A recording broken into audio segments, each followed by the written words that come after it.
from his studios in New York,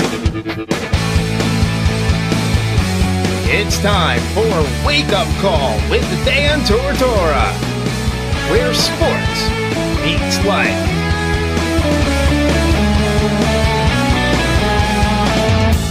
Here's your host, Dan Tortora. Welcome here to Wake Up Call with Dan Tortora on wakeupcalldt.com, your one-stop sports shop, and on mixlr.com/wakeupcalldt. Proud to be here with you every Monday through Friday from 9 a.m. to 11 a.m. Eastern Time, and we thank you so much for tuning in, whether you're listening on mixlr.com/wakeupcalldt, or you're watching on Facebook Live here on facebook.com/live-now-dt. We appreciate you taking some time with us every Monday through Friday from that beautiful 9 a.m. hour all the way to 11 a.m. Eastern Time right here for free on internet streaming TV and internet streaming radio. You know that we're inside the Charney's Menswear and Tuxedo Studios every Monday through Friday from 9 a.m. to 11 a.m. Eastern Time, hanging out with you and having some fun. And on today's broadcast, inside of Mon Pa's Kettle Corn and Popcorn Factory's What's Poppin'? First thing up here, speaking of poppin', is Papa Joe. Papa Joe is joining us with Papa Joe's Picks. It is week 7. Hard to believe here it is week 7 of college football, is week 6 of the NFL, and we'll be talking about college and pro football, the Jaguars, the SEC, the remaining unbeaten collegiate teams, as well as so much more coming up here on today's broadcast. So college and pro football talk, pigskin talk here this morning with Papa Joe, and then in the second hour of the broadcast, we will start off hour number 2 at 10 a.m. Eastern Time with Rob Drummond. Rob Drummond, obviously one of my closest friends, also a former Syracuse running back. He'll be joining the show to give his take on the team, the state of the team, and from his experience of being a player, just coming out of a bye week and what that means and how you kind of get ready and get back to it and get back in the swing of things, and the fact that Syracuse has an early week game here. So coming out of the bye week, they don't get a full 13 days and don't have, a full couple weeks in between. They're playing on Thursday night tonight on October 10th at 8 p.m. Eastern Time on ESPN. They're on the road, and they will be at the NC State Wolfpack in Raleigh, North Carolina. So with that being said, we'll get into that in hour number 2, and then we'll talk about the matchup itself as you see the helmets, Syracuse and NC State. So all of that's coming up for you today. Plenty of college and pro football talk. We appreciate you being here this Thursday morning, and we thank you so much for hanging out here with us on the airwaves. With that being said, PJ's on the broadcast. Mr. Papa Joe, how we doing? Good morning, Daniel. Everything's fine down here. Beautiful. How's the weather? What's the weather right now? Dare I ask? Actually, it's balmy. Not going to be quite as hot today. It's probably going to be in the low 80s. And wind, a lot of wind. Kids are out there surfing, having a ball. My cats are chasing around everything on the pool patio, so they're having fun.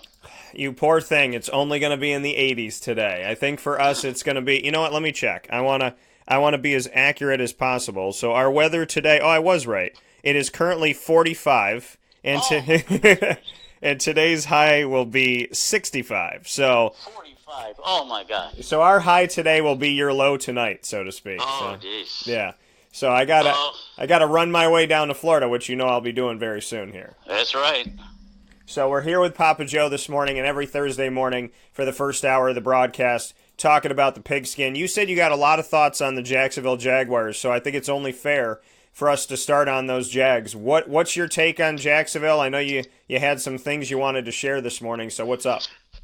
Well, they're really making headway, and as you know, I have a corporate background, and when you're in situations like that, you have to make serious decisions along the way. A lot of them financial, and I'm looking at what Minshew is doing. And I'm looking at the way Marone is looking, and I'm looking at the way Coughlin's looking, and I'm thinking, this kid ain't going anywhere. So yeah. I'm saying to myself, if I had to make a major financial decision, I think I would find a way to gently buy out Nick Foles, or have him. There's no way the kid keeps going the way he's doing. There's no way that Nick can get the job back. I mean, I know it's not fair because he was hurt. He couldn't play because he was hurt, not because he's not any good. He certainly is good. And the way this kid thinks and moves and reacts, and he's just a marvel to watch, and he's fun to watch. And I think the country is finally getting onto him. Down here, everything is Minshew everywhere. You got mustaches everywhere, headbands everywhere. It's just a scream. Yeah. And you know that when you read the paper or read the internet locally here, and you're reading about him and not about Jalen Ramsey, you got something good. So, I hope he keeps going. He's playing against New Orleans this weekend, and New Orleans doesn't have the best defense, so I'm looking for some points to be scored. And our defense to wake up a little bit. They were embarrassed last week. McCaffrey certainly put on a show. He's one of the best, quickest little guys I've ever seen. He goes back to Barry Sanders. He's got moves like Barry. Gosh, he's quick and he's fast. Once he broke through the line of scrimmage at one time, and the Jaguar defensive backs were so startled that they couldn't catch up to him. And even if they did try running, which they weren't going to catch him. So the Jaguars are doing better. I'm thinking that the powers to be, including Mr. Khan, got some big decisions coming up if Minshew keeps doing what he's doing, especially if they win. Well, yeah, and that's the thing. Where we sit right now is the fact of the matter is that the Jacksonville Jaguars are playing well. They're obviously playing with someone who has leadership. He's had an opportunity to have a comeback victory on the road at the Texans, and they didn't get the 2-point conversion from Leonard Fournette, but he led them down on that drive to have a game-winning drive. And then on the road at Denver, he had a game-winning drive, won the game 26-24. And then in this game, fought to get the team back and got the team all the way down the field and had 2 shots at the end zone toward the end. So this is a guy who is a rookie, 6th-round draft pick, a forgotten man by some, that has put the Jacksonville Jaguars in an opportunity to win the game at the end of the game 3 times this season in the first few weeks of play. First 5 weeks of play, he's put them in an opportunity to have 3 game-winning drives. And like I said, they went for 2, so that one's not his fault at Houston. He wins against the Broncos, and he takes 2 shots at the end zone as time expires on the road, most recently here at Carolina. So, this is a guy that's not only playing well, but he's setting them up at the end of the game to always be in it. And I think that's something that we're seeing with the Jaguars that we haven't seen in a while, is that they play to the final whistle, and they have not given up on any of these games. And that has to do with his leadership, I'm sure. That's exactly right. Very well stated. I know he's going to lose one of his young guns, though. Tough to see O'Shaughnessy go down like that. But I think they got a couple other tight ends that could step in there and catch some balls. It impresses me with the way he thinks, how fast he thinks. He processes information quickly. And when you got 4 seconds to throw the ball and you're bouncing around back there and you're looking left and right in between and you're trying to figure out who's going to nail you behind, he just has that. It's something that it's innate. You just can't teach that. He just has it. And I hope he keeps going. I hope he doesn't get hurt. I hope someone doesn't be stupid and knock his knee out or something like that. But I'm excited to watch him play. And I haven't said that for a while with the Jaguars because we were stuck with Bortles, even though I was in Bortles' corner right up until he left. So, yeah. But this guy is it. And as I stated before, they got some tough decisions. I'm sure that Foles is coming along well with his rehab, and he's watching things. I'm sure he's probably even sitting in on some meetings. I haven't seen him though. So he's, there's Jaguars got good problems, which is to choose a quarterback. Yeah, absolutely. You pay a quarterback 4 years, $88 million, could be upwards of $100 million. Then you get a guy for peanuts on the dollar with Gardner Minshew. So you got 2 guys really for the price of 1.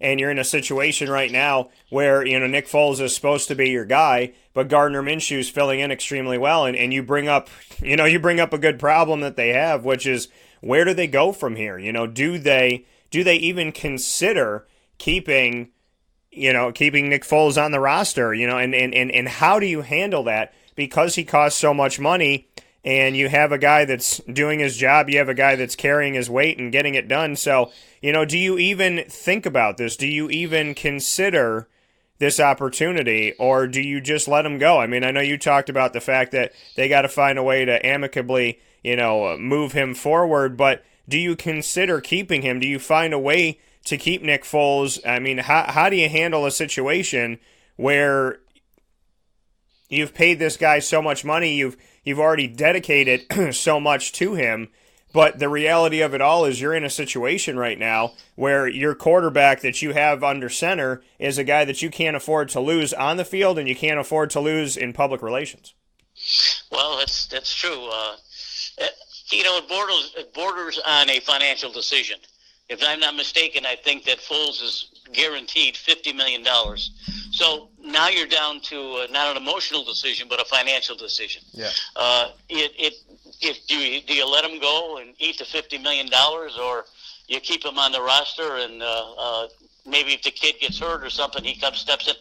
I'm sure they won't release him because it's just going to cost too much money. So they're going to have to, pick his brain and use him sort of like as a sub quarterback to help Minshew. But yeah, Minshew, as I stated before, he processes information so quickly, even quicker than Foles. And Foles isn't the quickest guy, but he's got a heck of a head on his shoulders. But this kid's got it. So good luck to them.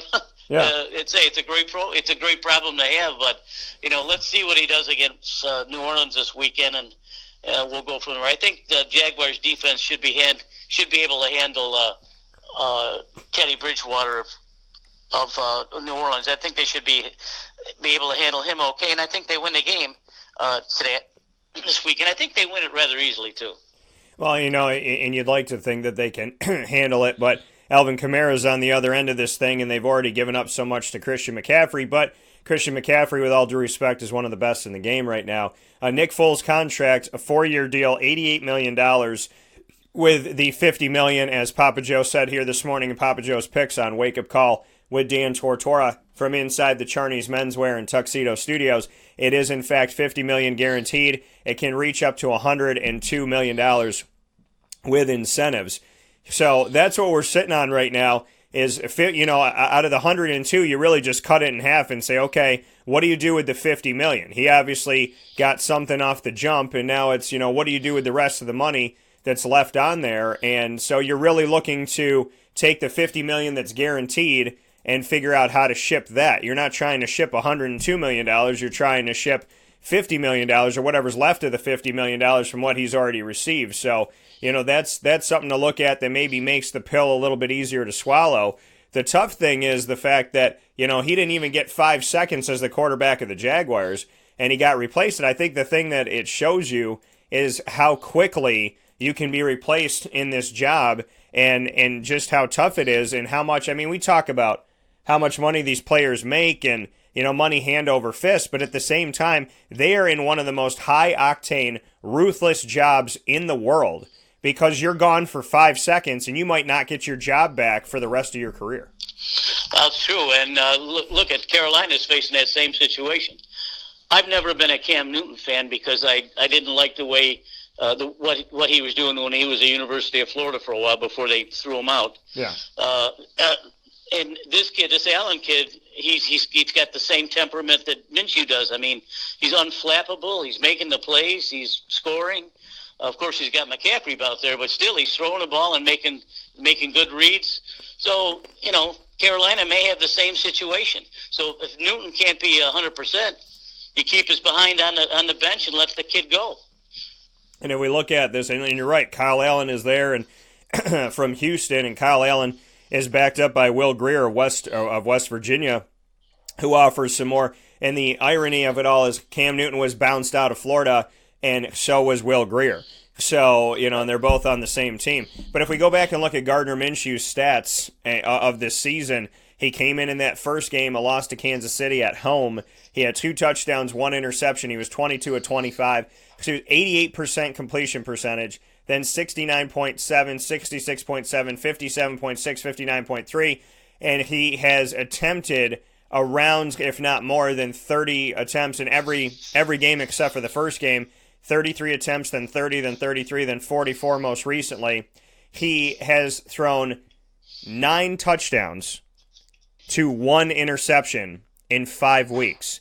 The last 3 weeks, he's had 2 touchdowns, no picks in each of the last 3 weeks. He has not thrown an interception in these last 4 weeks combined here. He's thrown 7 touchdowns to no interceptions. The only interception was against Kansas City in his first ever start as a rookie in the NFL. So 9 touchdowns, no interception, or 9 touchdowns, 1 interception, almost 70% completion percentage overall, and almost 1,300 yards passing, I would say is pretty good for a 6th-round pick.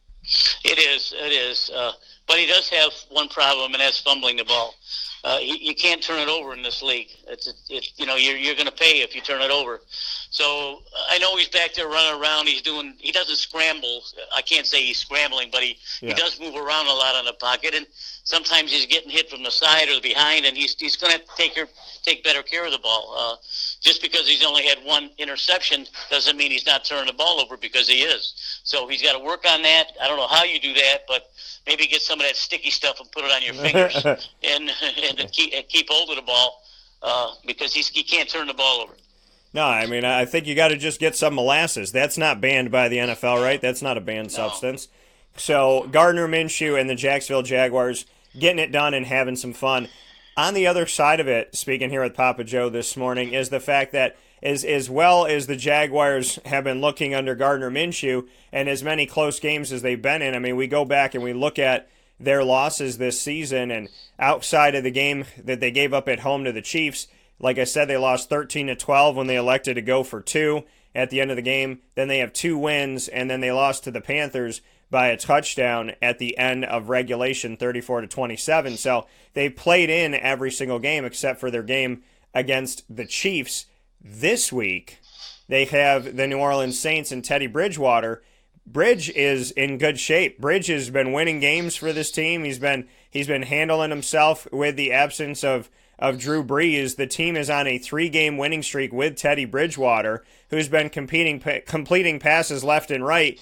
What can you say about Teddy? I mean, this is a guy that was drafted by the Minnesota Vikings. He played for the Louisville Cardinals. I covered him when he was in college at Louisville. A lot of people said he couldn't be a quarterback in the NFL, and now he's on a 3-game winning streak. He won in Seattle, one of the toughest places to play. He defeated the Cowboys, and now most recently defeated the Buccaneers. What are your thoughts on the fact that Teddy Bridgewater is 3-0, and he's looking pretty good as a passer right now? Well, Teddy Bridgewater's a class act. I almost cried when I realized how hurt he got with his leg just being shattered like that, and how long the rehab was going to be, well over a year and a half. And, New Orleans took a chance and grabbed him, and he's looked really good. The problem with Teddy is obviously he's not going to move very well. And if he does, he may take a few hits. So even though I think he's an extraordinary young man, he's a good passer, I just don't know how much of a good quarterback he's going to be, but he's doing the job, which is fine. Winning in Seattle is not easy. So he does have some good targets. He's got a Kamara in the backfield, sort of like Christian McCaffrey. He can scoot all over the place. So, I'm sure they're simplifying things for Teddy. But, Teddy can get hurt, and Teddy's got to watch out for Teddy. So maybe the Jaguars' defensive rush should come into play here, and I think they should be able to handle New Orleans this weekend. I've said that before earlier, but I really believe that the Jaguars' defense is going to really pin their ears back and just go right after Teddy. So we'll see what happens, but it's going to be a good game, and Teddy Bridgewater is a class act, and I wish him luck, just not this weekend. Well, yeah, and that's the thing is people say, hey, I like this guy, just not when he plays my team. So Jacksonville Jaguars and the Saints will be facing off this weekend on October 13th, and they will have that opportunity in Jacksonville at 1 p.m. Eastern Time in TIAA Bank Field. With that being said, PJ and I are going to take a step aside. We got plenty to discuss. The SEC has shaken things up a little bit, and we have one of those 5 teams with a loss now. The Gators are still undefeated, and there's more conversation to be had about the other undefeated teams around college football. You are listening live. You're also watching live right here on Facebook.com/LiveNowDT. All of it is from inside of the Charney's Menswear and Tuxedo Studios. Proud to be hanging out with you and proud that they help to find what fits all of us men out there, no matter what style we're looking for. If you're a Bamboo K, Tommy Bahama type of person, if you're looking for Callaway and the golf stuff, if you're looking for relaxed wear and graphic tees and whatnot, Space Jam, new movie coming out with Space Jam, the Looney Tunes, comics and stuff like that. Or if you're looking to get a suit, a tuxedo, preparing for a wedding, an anniversary, whatever you have going on, literally from head to toe, from hats to shoes, Charney's has you covered. 3150 Erie Boulevard East in Syracuse, New York. We're inside of Wake Up Call with Dan Tortora here on October 10th, and Ma and Pa's Kettle Corn and Popcorn Factory brings you what's poppin'. That's a list of topics for the day, so we're with Papa Joe right now. And in just a little bit, we'll be with Rob Drummond, and we will preview in the second hour as well Syracuse at NC State, the lone game that's on tonight on ESPN at 8 p.m. Eastern Time. Thursday night football for Syracuse on the road at NC State, coming off a bye week. Interesting thing about Syracuse and NC State, they're both 3-2 overall. They're both 0-1 in the ACC. So whoever wins this game gets out of the basement of the Atlantic Division, and whoever loses this game has put themselves in a little bit of trouble inside of the conference, at least early on. So, with that being said, a lot of implications with tonight's game, and we'll get into that in just a little bit.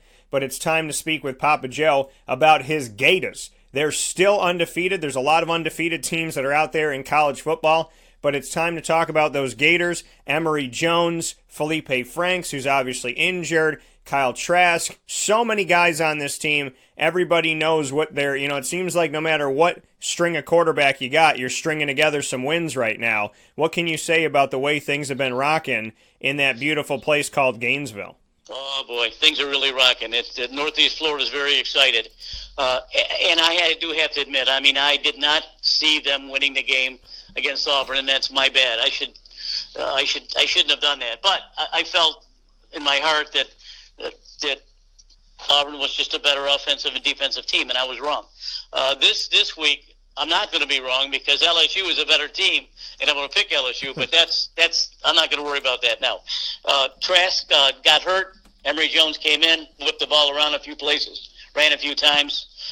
Trask comes back in, and he didn't miss a beat. He's hurt, but he's not incapacitated. So, he's not good. He's a big guy. He's about maybe 6'5", 240. So he's not he's not easy to bring down.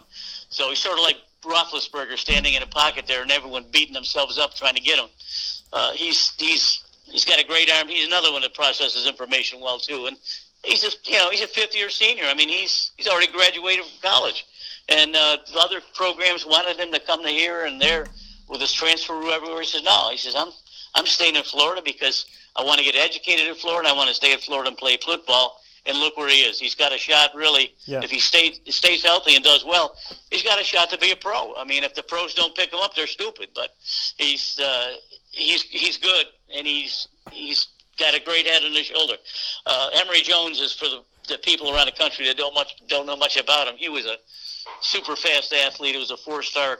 I think he was out of Georgia somewhere, but he is the future of the Gators. I just don't want it to be now because I want to see Trask finish out. But if Trask goes down and Emory Jones comes in, you're not going to miss a beat at all. This kid, he reminds me of Jalen Hurts. He's that size, 6'2", maybe 180, and he's just a big, strong kid, but that can run. He's got a big arm, big-time arm, and he can run. So, the Gators are 6-0. I can't say enough about them.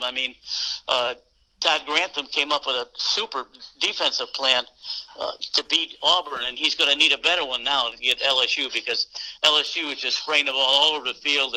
They're averaging something like 50 points and 500 yards of total offense. So it's going to be another challenge. But Florida has really been known over the last maybe 15 years as defensive back university. A lot of DBs come out of Florida and go to the pros. Yeah. And so that's the same way this time. There's 3 or 4 kids back there. One of them is a freshman, and they can all play. But you get recruited by these big time schools, as you said earlier. If you're not very good, if you're good and you can't play for a big time school, you can play for other schools, you can start.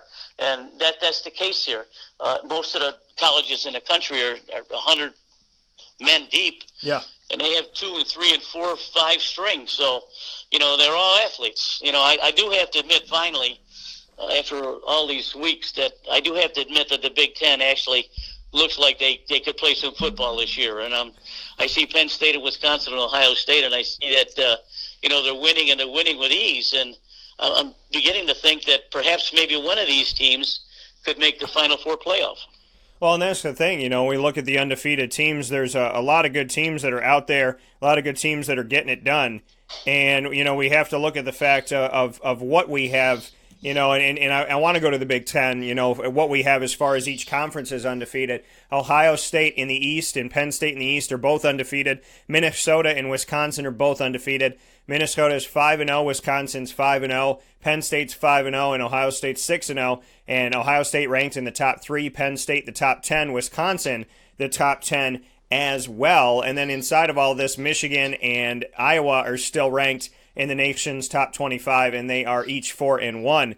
So it does look like, at least how it stands right now, the Big Ten Conference is going to send somebody. We would think the likes of Wisconsin or Ohio State, but one of the teams that feels like they've been spurned and disrespected, and I don't disagree with them, is Penn State. And Penn State right now is undefeated and pushing, but if we look at their record, top 10 in the nation is where they're ranked, but they have not played a ranked team. Their first ranked team that they will play is this Saturday, October 12th, at Iowa. And so that'll, either put Iowa at 2 losses on the season, or it'll give Penn State their first loss. Their ranked teams that they will play are at Iowa, and then next week at home against Michigan, and then they won't play a ranked team until they go at Ohio State if all things stay the same.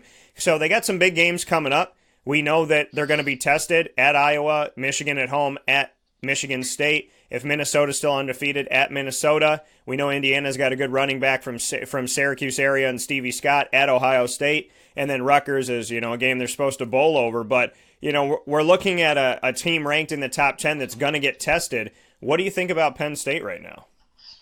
Oh, I think they got a marginal chance. They got a good offense, fair defense, but you're right in stating they haven't really played anyone to be tested. Yeah. That doesn't mean they're not a good football team. That conference is going to come down to Wisconsin and Ohio State. Just the way I always talk about the SEC, 2 teams are going to be in the Final Four. It's conceivable that 2 teams from the Big Ten could be in the Final Four too, so I'm not disputing that fact anymore. So, and of course my bros up in Milwaukee are all woofing down Wisconsin, and they should be, because they got an unbelievable running back. He's probably going to set the all-time record for most yards in college. He's a great running back, and you can't stop Wisconsin or Ohio State. You can stop Penn State. Wisconsin and Ohio State just got too many weapons, and we'll see. There's still a lot of football to be played in the SEC. There's now they're going to start beating each other up. This game against Florida and LSU is it's going to go a long way as who's going to determine who's going to do what. Florida plays South Carolina next week, which is not an easy game, and then Georgia. So it takes your breath away, all these teams that wind up beating each other, and that goes for the same in the Big Ten. So it's conceivable, as I stated, that either 2 Big Ten teams or 2 SEC teams are going to be in the Final Four. Yeah, we're looking at the fact that in the SEC, to bounce over there, the Florida Gators are currently at the top in the East at 6-0, 3-0 in the conference of the SEC. They are ahead of Georgia right now, who's 5-0, and Alabama and LSU are both 5-0, Alabama 2-0 in the conference. So this game this weekend between Florida and LSU is a big-time implication of where things are going to be, because LSU's chomping on the heels of Alabama, and Florida is currently above Georgia in the SEC. So this could have an implication in week number 7 that could last all the way to the final week and affect everything. This week to circle could really state where LSU and Florida are going to end up, because of the fact that they are right there with Georgia and Alabama, who we're used to seeing in recent history, not only in the SEC playing well, but in the college football playoff. Yeah, you're right. And going to be a heck of a game. I do think LSU's got the edge. I believe that their defense really hasn't been tested that much, and as I stated earlier, Todd Grantham is going to come up with a good scheme to beat Burrow. Burrow's another big, tall, tough guy, and he's got some wide receivers that can fly too, just like Alabama. So, it's going to be a great game to watch. Absolutely. As we look at these Gators get set to take on LSU, that game will be this weekend. It'll be Saturday, October 12th, and that game will be played at 8 p.m. Eastern Time on ESPN. So hopefully you all will be watching Florida at LSU. I will be with PJ watching this game on television. Papa Joe, what are we getting set for? Are you going to stay up with me and watch this game? I'm going to have to, I guess. Us old people go to bed early. After I'm watched a couple episodes of Designated Survivor, I'm toast. So, yeah. But I will. At least I'll make halftime. So we'll see. And let me take a little side note here. I told you to watch Designated Survivor for the last 2 years, let's say, and you finally got on it, and Netflix bought a season 3, so you got 3 seasons to go through, and you're in the second season. Was I right to tell you to watch the show? Can I get some credit for that? Big kudos to you. We watched the first 3 or 4 episodes, and we realized that we were going to be hooked on it. So Mary T's happy about it. So if Mary T's happy, we watch it. I gave you Big Brother, and I gave you Designated Survivors. Don't give me that Big Brother junk. Oh, my goodness gracious. What did Mary say? It's banal. It's banal is what she said. So with that being said, we're going to do some of our predictions here as we go through our unbeatens. We're going to kind of tag team it. So you have Florida losing to LSU on the road. Yeah, I do. I think that LSU is a better offensive team, certainly. And if Florida's defense isn't up to the task, I think they could score many, many, many points.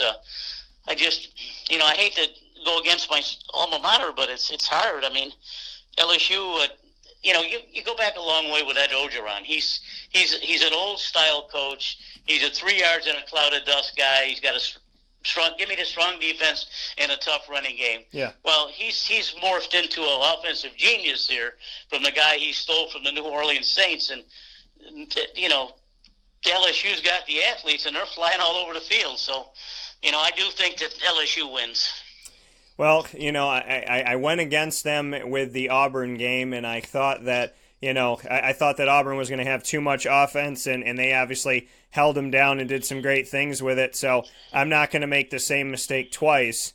I am picking your Gators to win the game at LSU. So you're going against the Gators. I'm going with the Gators in this one. I'm picking the Gators to win. I believe that they are going to be 7-0, and they're going to make this very difficult on the committee and very difficult on Georgia as we move forward here. So as we look at that, I do want to get into some more of these matchups, and I do want to give some credit to Appalachian State. Eli Drinkwitz. Eli Drinkwitz was the offensive coordinator and quarterbacks coach for NC State for 3 seasons. He is now the head coach that's taken over and at Appalachian State. And Appalachian State obviously had a good coach. They had a lot of success. And with him taking over, they have not missed a beat. This team has been tremendous, and they're still undefeated. So I do want to make a note on here. There's a lot of undefeated still left in the country, and Appalachian State's one of them. The Mountaineers are 5-0, 2-0 in the Sun Belt, and they will have a game against Louisiana Monroe. And guess what? Louisiana Monroe went into Florida State, and Florida State barely beat them by 1 point in overtime. So a good game here and a good team that they'll go up against. Just want to show some love for Appalachian State as we move forward here. But to look at the rest of the schedule, PJ, we have a game tonight between Syracuse and NC State. Like I said, they both have the same overall record. They are both 3-2. They're both 0-1, looking for their first win in the ACC, and they're both in the same division. So this game has a lot of implications on where the teams are going to end up, and one of them will leapfrog the other. If Syracuse is to win, they'll be in better shape, and NC State, if they win, then obviously they'll have a leg up on Syracuse. What are your thoughts on this game that will be played in Raleigh, North Carolina? I think that NC State blew it last week when they played Florida State. They had a chance to win that game. I do think Syracuse going wins the game. I think they have better athletes. They're faster, tougher defense. I think DeVito's going to shine. So I'm looking for Syracuse to win this game. I think that this game is really difficult, and the reason why is that, Syracuse is in a place right now where they're still discovering themselves, and NC State has been in a place where, they've had some success and whatnot, but they've also struggled. They're 3-2, like I said, this year. They lost to Florida State, who's not a good team. They lost to West Virginia on the road, who has done some good things. And they're going to be starting a new quarterback. Bailey Hockman will start this week, and they're going to be in that situation. Former starter Matthew McKay is the third stringer. So they will be starting a new quarterback this week, which leaves it kind of open to what it's going to be and what they're going to do. I think that NC State obviously gives some trouble to Syracuse. I think that they're a better team than people give them credit for. I think Dave Doran's a better coach than people give him credit for. But with starting a new quarterback, I think that, Syracuse is going to have an opportunity to go in and win. My only question is, how is Tommy DeVito going to handle the road? We know that he struggled on the road. He defeated Liberty, but the offense didn't look good. And then they blew up against Maryland and really didn't have anything going in that game. So where they'll go in this one is obviously going to state where the team is at currently at this point in the season.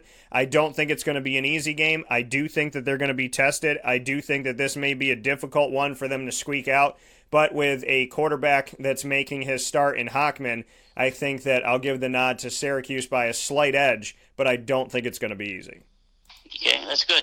Yep. So with the next one coming up here, PJ, next one in the schedule that we got to look at. So that game is tonight. Virginia, it'll be on the road at Miami. Miami's been all over the place. They're playing on Friday, October 11th at 8 p.m. Eastern Time on ESPN. ACC's got some big-time games on ESPN the next few days and prime-time games. Virginia is currently in a great situation. They're in a situation that I thought that they would be in, which is leading the Coastal Division. They are currently 4-1 overall. They're 2-0 in the ACC. Does Miami pose any threat to Virginia with Miami playing at home? Miami has really disappointed me so far. They didn't look good the opening game against Florida, but really neither team looked very good. But I thought Miami was really going to be a good team. Miami is saddled with some quarterback problems too. There's a really, really good quarterback named Tate Martell who I think he played for he was on a roster at Oklahoma State and then decided to transfer out. At Ohio State, yeah. At Ohio. Yeah, they're not even using him at Miami. So I don't know what the problem is, but he's a super dynamic 5-star dual-threat quarterback. I don't know what the problem is, but Virginia looks tough. Virginia should handle Miami, and I'm looking for the coaches down there to wake up and say, give Martell a chance to play ball here. But Virginia should win this game. Well, and that was the thing is he was given an automatic opportunity to play right away, which I found to be really interesting because normally you don't get that opportunity to play right away. So with that being said, he was given a clearance, speaking of Tate Martell, and having that clearance, you would think that he was going to be out there, but he has not been out there. And so I got Virginia in this game as well. I think Virginia is going to do more than enough to win this matchup, and I feel good about where they stand in the grand scheme of things. They're a good team. They're a strong team, and Bronco Mendenhall needed a little bit of time, and they were able to give it to him. Virginia believed in his process, which is something that was nice to see, and now we're in a situation where we can see him move forward and have some success. I think they win this game. The next one for us to look at is Oklahoma at Texas. Oklahoma and Texas will play at the Cotton Bowl in Dallas, Texas. If we look at the records and the standings right now in the Big 12, Oklahoma is currently 5-0, and Texas is 4-1. Both of them are 2-0 in the conference, so this will be the first loss in the Big 12 for one of these teams. Who's winning this one? This is, to me, I got this game as a pick-em because of Texas being at home. Ellinger for them has just been sensational, throwing the ball all over the place, finding receivers. Oklahoma, we know what they have. Jalen Hurts is probably leading the race for the Heisman Trophy. This is going to be a harder game than people think it is. With Texas being at home, I'm going to go out on a limb here. I think Texas can beat Oklahoma if they can get to Hurts. But, getting to Hurts is one thing. Tackling him is another. He's a strong guy. He's got running ability, even though he doesn't use it as much as inside the pocket. So I look for an upset here. I really like Texas in this game. Yeah, I think that this is going to be an interesting game. Texas has obviously done some good things with Tom Herman and found some success. And overall, this season, they haven't played a ranked team that they've beaten. They did lose to LSU 45-38 in a very, very close game. But I'm going to lean on the other side of it. I think that the Big 12 right now, their bell cow is Oklahoma. And I think that Oklahoma is going to get another victory. I think that they're going to continue to separate themselves and put themselves in a good position. I think they're the best bet for us to see a Big 12 team in the college football playoff this year. So I'm going to lean on them for this. I think that they're going to make it tough on the committee to make decisions with the Big 10 playing well as the SEC doing what it does. And obviously Clemson needs to show itself a little bit better, but they've done some good things and they continue to have successes and they've remained undefeated. It's just the fact that they've played a very close game recently here against North Carolina that's put them in a little bit of I don't want to call it rough footing, but a little bit of a situation. Memphis is undefeated. They're going to be playing this Saturday. They're number 23 in the nation. They're 5-0. They're going to be at Temple. Temple's been playing spoiler to teams this year. Temple is 4-1. They know how to spoil games against Navy and games, they've played Notre Dame tough, and they obviously a couple of years ago against Penn State had a great showing. So, this is a team that no matter who their head coach is in the last 6-7 years, they've been competitive. Memphis at Temple, and typically going to Temple is dangerous too. They're going to be in Philadelphia. Any chance that there might be an issue here? I was leaning toward Memphis earlier in the week, and the more I read a little bit more, I like Temple a lot. I do believe Temple being at home probably gives them a little bit of an edge. I had this as a pick'em game too, but I like Temple. Yeah, I'm going to go with Temple in this game as well. I think that Temple's got, they got something here, something that's been put into the culture of these players. Like I said, no matter who their head coach is, they find a way to get it done. They find a way to be successful. So I'm going to lean on Temple in this matchup, and I think that they're going to get the victory in this as well, as Memphis will get their first loss of the season. Alabama will be visiting Jimbo Fisher on CBS. Alabama number 1, Texas A&M number 24. Thoughts on Alabama and Texas A&M? Jimbo, is that who you're talking about? Yes, Mr. Well, Jimbo's going to have a game plan, that's for sure. I mean, he's an unorthodox kind of coach, and I think he'll probably come up with some weird formations, and he's going to try to outscore Alabama. That's the only way you're going to beat them. Alabama's defense is I can't say they're down, but they're hurting a little bit. They're playing actually 4 freshmen in their first 11 guys on the defense. And again, but if you're a freshman going to Alabama, you can play. So yeah. I look for Alabama to take control of the game. I think Tua is going to do her thing. He and Hurts are in a battle for the Heisman Trophy. And Tua is an amazing prospect. He's another guy that just doesn't get rattled. I mean, he's got a weird throwing motion. I mean, but he's a lefty. Not too many lefties that I remember except for Kent Stabler. But I think this is a good game. This is really, really, really going to be a good game. But I like Alabama. Absolutely, and a couple more games here. Florida State at Clemson. Thoughts on Florida State? Which, I mean, obviously with Willie Taggart has been all over the place. They just defeated NC State. They defeated Louisville. They're on a 2-game winning streak. They're 3-2 overall. So they, like Syracuse and NC State in the Atlantic Division of the ACC, are 3-2 overall. They're going to visit Clemson, and Clemson is coming off of that game against North Carolina that they barely won 21-20. And it wasn't a game where Clemson was in a position where, if you go back and you look at this game, it wasn't something where Clemson made the comeback. This was a Jacksonville Jaguars type of feel to this one. I'll tell you why. Javonte Williams had a touchdown run for North Carolina that made it 21-20, and Mac Brown elected to go for 2, just like Jacksonville did when they were on the road at Houston, and they lost the game by a point. So this was not Clemson coming back in the game. This was North Carolina not converting a 2-point conversion, or else they would have won this game because they went for the win instead of going to overtime. So, that's a little alert here, as Mac Brown's got North Carolina feeling good, and I don't think that Death Valley's feeling tremendous after their game at North Carolina that's just been sitting there on their minds. So Florida State at Clemson. Any thoughts on this one? Well, you give Dabo Sweeney a week to think about FSU, and he's going to come up with some serious game plans. FSU, in my opinion, is actually got a chance to play for a bowl this year. I think they can get the 6 wins, but this isn't going to be one of them. No, and I think Clemson's going to bounce back as well. I don't know if Clemson is as well protected. I think that, there's obviously some weakness that gets exposed. I mean, Syracuse exposed some weaknesses with them last year, and Texas A&M had exposed some weaknesses, but they were able to bounce back from it and obviously win a championship. So, I mean, this is a team that's led by a coach who knows exactly what he's doing, and he knows how to ad-lib on the fly. Basically, whether it's a football game or the zombie apocalypse, I want Dabo Sweeney on my team. So, with that being said, the Baylor Bears, Matt Rule, who I had at Temple, another successful coach that was at Temple, he went to Baylor and took over a program that was all kinds of crazy. They were 1-11 in his first season, 7-6 last year. They went to the Texas Bowl and won it, so only his second season went to a bowl game, had a winning record. They've started off this season of 2019 in the Big 12 at 5-0. They will be hosting Texas Tech. Thoughts on this game? This is a big time Baylor win here. Baylor has really surprised a lot of people around the country, and all the pundits do. But you're right, Rule's done a great job over there. There's no reason they should. There's no hiccup here with Texas Tech. Even though Texas Tech can put up some points, I think Baylor's a superior team.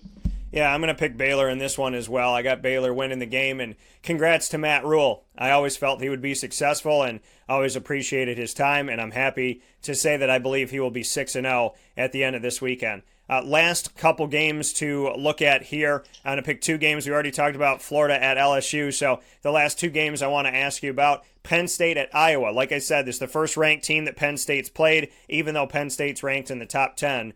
What do you think about this one? Don't like Penn State too much. I stated it earlier. I just don't know. I don't know enough about them. They haven't played anyone. You're right. And I think they lose this game. Iowa's been in a situation where they've been trying to prove themselves this season. And when Iowa State got College Game Day for the first time ever in week 3 of this season, that's when, Iowa went in there and won that game and basically told Iowa State, this is the first time you got it, might be the last time you get it, but we're happy to have you in the state of Iowa. So I'm going to go ahead and pick Iowa in this game as well. I believe that Iowa's got something to prove. They want to get into a good bowl game. They're not going to get into the college football playoff, but they want to be in one of those New Year's Six, and I think that this is one of those games they got to win to showcase it. Last game on NBC, 7:30 p.m. this Saturday, USC at Notre Dame. Notre Dame right now, can we look at USC? USC is 3-2. They've defeated ranked Stanford at the time, ranked Utah at the time, but lost to Washington. Notre Dame is ranked in the nation's top 10. Notre Dame is 4-1. They defeated Louisville on the road. They defeated New Mexico. And they lost to Georgia and have defeated Virginia for Virginia's only loss of the season, and then blew out Bowling Green. So they've been tested somewhat, really only by Virginia. And I mean, they had Virginia and Georgia back-to-back, but the games that they won, Bowling Green and New Mexico and at Louisville, to be expected. What are your thoughts on USC at Notre Dame? Well, I think Notre Dame has played their way out of the consensus top 4. I don't think they got a chance of reaching it. However, they're probably going to get a good bowl game, maybe lose 1 or 2 games. I think they win this game against USC easily, and they'll probably put some pressure on the people to make the decisions later on. But I don't think that they have a chance to play for a national champion. So they're usually either 10-1 or 11-2, whatever, So, but Notre Dame wins this game, I think. Yeah, I'm going to go with Notre Dame in this matchup as well. I think, as fun as it would be for USC to create some confusion and some strife here, I think that ultimately Notre Dame is going to get the victory, and they'll have that victory at home in front of their fans. So big time there for that. So much going on, so much to talk about. PJ and I will continue the conversation next week and throughout the beautiful, wonderful football season. As always, Papa Joe, I appreciate your time. Okay, Daniel, have a fun, and be careful getting down here now. I definitely will. Look forward to seeing you soon. All right, bye. Take care.